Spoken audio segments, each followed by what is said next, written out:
Police हमारी सुरक्षा के लिए बनाई गई है, लेकिन तब क्या किया जाए जनाब, जब ये जनता को ही पुलिस से सुरक्षा की जरूरत पड़ जाए। जनता की सेवा वाली ये सेना जनता की ही मौत का कारण बन जाए।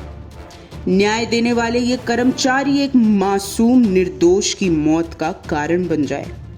वर्दी की आड़ में इन हैवानों को क्या सरकार ने मासूम की जान लेने का हक दे दिया है? योगी सरकार की छत्र छाया में अब इन दरिंदों की बुलडोजर के नीचे गरीब बेबस निर्दोष भी आने लगे हैं। चंदौली में हुई एक वारदात इसी का एक उदाहरण है। आखिर क्या हुआ था उस रात?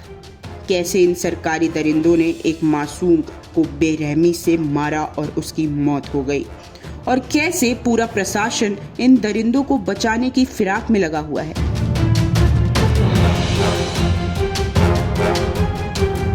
चंदौली के मंजपुर गांव में एक आदमी कन्हैया यादव के घर में हमारी यूपी पुलिस दबिश देने गई।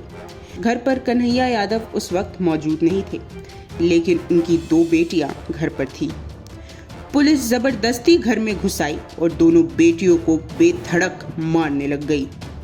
मारपीट 5 घंटे तक चली। दोनों बेटियों को दरवाजा बंद करके अलग अलग जगह ले जाकर मारा गया, और इस हद तक पिटाई हुई कि बड़ी बेटी की उसी वक्त मौत हो गई। मैं ये पूछना चाहूंगी कि क्या संविधान में ये लिखा है कि अगर बाप अपराधी हो तो बेटी को ही मौत की सजा दे दो? और पुलिस वालों को ये हक किसने दिया? वारदात इतनी भयानक थी कि छोटी बेटी के आंसू थमने का नाम नहीं ले रहे थे। बड़ी बहन की लाश के सामने बेहोशी की हालत में पूरी घटना बयान की। उसके बाद मारना शुरू किया, करा तुम लोग गुंडे की लड़की हो, तुम लोग गुंडागर्दी करती हो, गंदी लड़की हो, तुम लोग गंदे गंदे गाली सुने, मत मारिए। बहन की लाश के पास बैठकर पुलिस की बर्बरता को बयां करती ये बालू कारोबारी की छोटी बेटी है। घटना के दौरान दहशत से भरे 5 घंटे में क्या हुआ, छोटी बेटी ने सब बताया। दरवाजा बंद करो तो दरवाजा तोड़ के तो मारना शुरू किया। लेडीज ने पतला सा ऐसे तक से उदय कुछ लिखा था, तो यहाँ से मारना शुरू किया। हमसे सर मत मारिए, सब लोग पेपर में सीखी सारे पड़े छोड़े, मेरे पापा के पीछे पड़ा। सिर्फ इतना ही नहीं, मामला पूरी दुनिया के सामने आने के बाद यूपी पुलिस इस वारदात को आत्महत्या बता रही है। अगर पुलिस की ये बात सच है तो क्या इस मासूम लड़की के आंसू और आसपास के लोगों की आंखों देखी घटना झूठी है?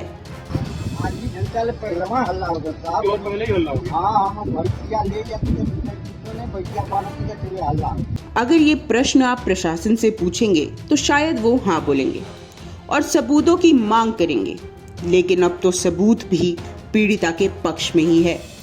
जब मृत शरीर का पोस्टमार्टम हुआ तो उसमें आत्महत्या की पुष्टि नहीं हुई और पीड़िता के शरीर पर साफ साफ चोट के निशान दिखाई दे रहे हैं। ऐसा नहीं है कि यूपी पुलिस की ये गुंडागर्दी इतिहास में पहली बार देखी गई है। साल 2021 में गोरखपुर में मनीष गुप्ता नामक एक व्यक्ति की मौत यूपी पुलिस ने कर दी थी। गोरखपुर घूमने आए मनीष गुप्ता अपने दोस्तों के साथ एक होटल में रुके थे। जब पुलिस वाले रूम में आए और आइडेंटिटी मांगी तो मनीष को थोड़ी देर हुई। इस बीच पुलिस वालों ने उन्हें मारना शुरू कर दिया और इस कदर मारा कि मनीष की उसी वक्त मौत हो गई।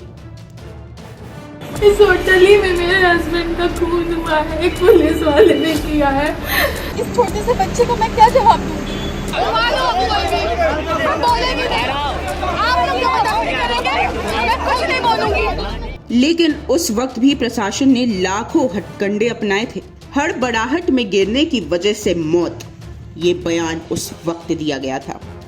पुलिस ने होटल मैनेजर को साथ में लेकर कमरे की चेकिंग करने गई, जहां पर हड़बड़ाहट में एक युवक की कमरे में गिरने से चोट लग गई। 2018 में विवेक तिवारी की पुलिस ने सरेआम गोली मारकर हत्या कर दी थी। विवेक एप्पल कंपनी के मैनेजर थे और देर रात घर से लौट रहे थे। पुलिस वाले ने गाड़ी रोकने को इशारा किया तो बातचीत बढ़ गई। बातचीत बढ़ने की वजह से प्रशांत चौधरी ने गोली मार दी।